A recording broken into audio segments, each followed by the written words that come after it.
Ponto 3 da nossa lição. O crente fiel não se porta soberbamente.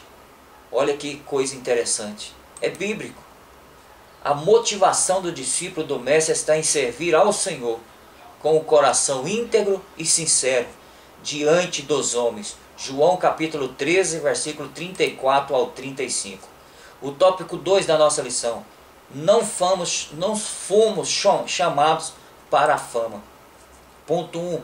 O que é fama? Vamos lá. É o conceito, bom ou mal, formado por determinado grupo em relação a uma pessoa.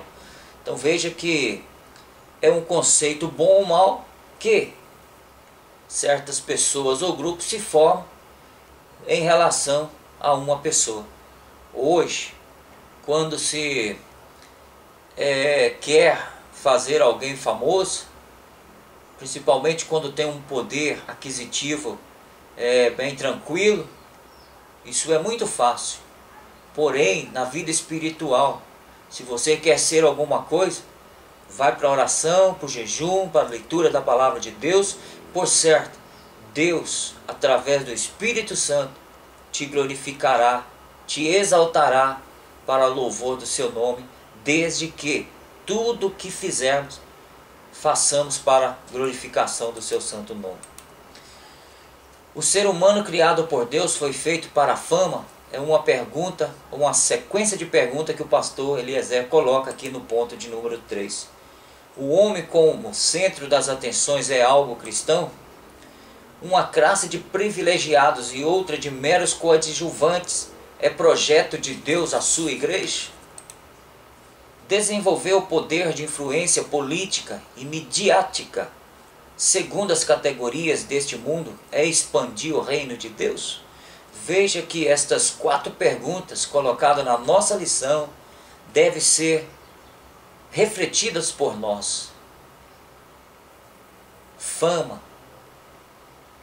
ser o centro das atenções, ser ou estar numa classe privilegiada, ou ser um político, ter uma influência política, ou estar na mídia todos os dias.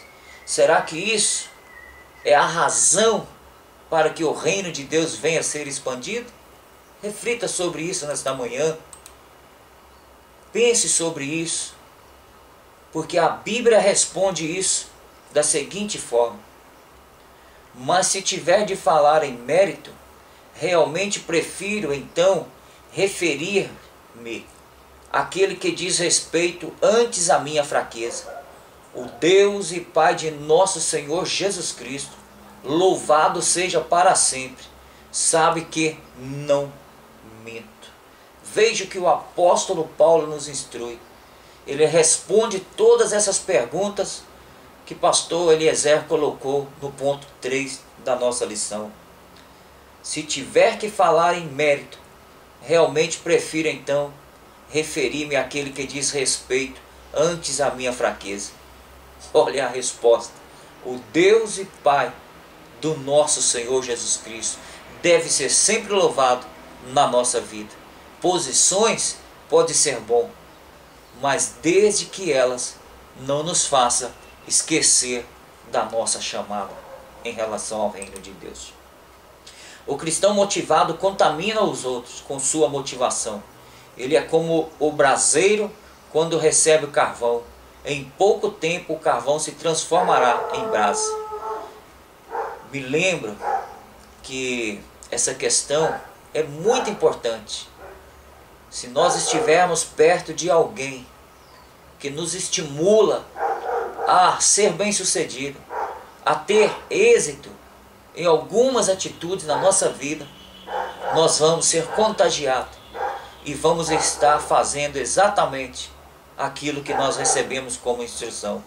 Por isso, o cristão motivado deve contaminar os outros com a motivação.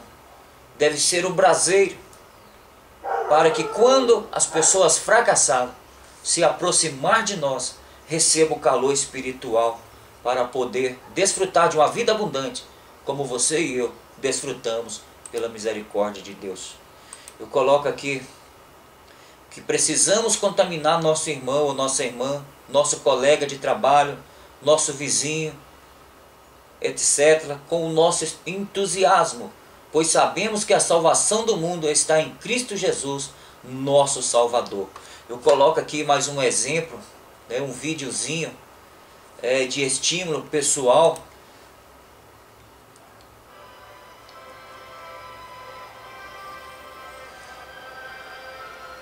Observe com muita importância a colocação.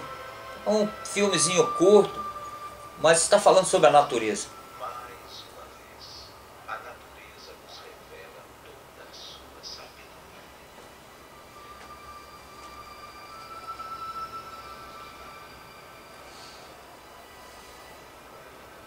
Fomos buscar inspiração nos animais mais majestosos que Deus foi capaz de criar.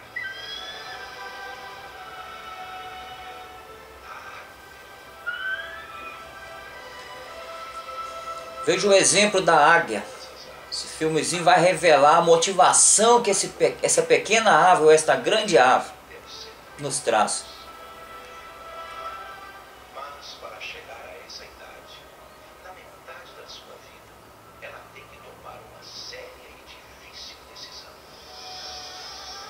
Isso porque nessa idade, as suas unhas estão muito compridas e flexíveis, não permitindo mais que ela agarre com facilidade as presas das quais se alimenta. O seu bico, alongado e pontiagudo, seguro. As suas penas, envelhecidas e pesadas pela cultura do meio, dificultam o seu voo, tornando o dom natural de voar uma tarefa quase impossível. Nesse momento, a águia só tem duas alternativas: aceitar a morte ou enfrentar um dolorido processo de renovação que irá durar 150 longos dias. Caso ela escolha a segunda alternativa, terá que encontrar todas as forças do mundo para voar para a montanha mais alta e se recolher em um ninho próximo de um penhasco onde ela não necessite voar. Vencido esse primeiro desafio, a águia começa a bater com o seu bico na rocha até conseguir arrancar por completo. Após esse grande e doloroso sacrifício, ela espera pacientemente que o seu bico renasça novamente, pois com ele irá arrancar todas as suas velhas. Esse pequeno vídeo vai ajudar os seus alunos a observar o exemplo da águia, para que ela possa ter uma vida de 70 anos, aos 40 anos, como ouvimos aí, ela precisa tomar uma decisão muito drástica na sua vida: morrer ou enfrentar a realidade da sua vida. E se ela optar por desejar viver, ela vai ter que enfrentar um grande sacrifício. E aí ela nos dá uma grande lição de motivação, porque a maioria dessas aves prefere escolher se lançar contra o penhasco para ter as suas forças renovadas. Muito bom esse videozinho, né? Está aí disponível no YouTube. Procure sobre o exemplo das águias, você vai descobrir, né, o vídeo, e seria muito bom que você pudesse transmitir, né, esse vídeo lá para que o teu aluno pudesse olhar esse exemplo tão lindo que Deus nos dá através de uma ave. O ponto 2 do tópico 2 fala sobre o problema. A mídia oferece a ilusão de que podemos obter sucesso imediato em todas as coisas. Olha o absurdo que a mídia hoje transmite às pessoas, mostrando que as coisas é possível desde que nós desejamos e determinamos que isso aconteça. A gente vê hoje aí algumas igrejas vendendo até mesmo essa fé de que se as pessoas determinar o que quiserem, Deus é obrigado a conceder. Porém, nós sabemos que isso não é a realidade bíblica. Podemos possuir muitas coisas, mas pela misericórdia de Deus e com muito esforço e sacrifício da nossa parte, determinar só Deus. Nós apenas como servos devemos submeter a sua vontade para que o nome dele seja glorificado na nossa vida.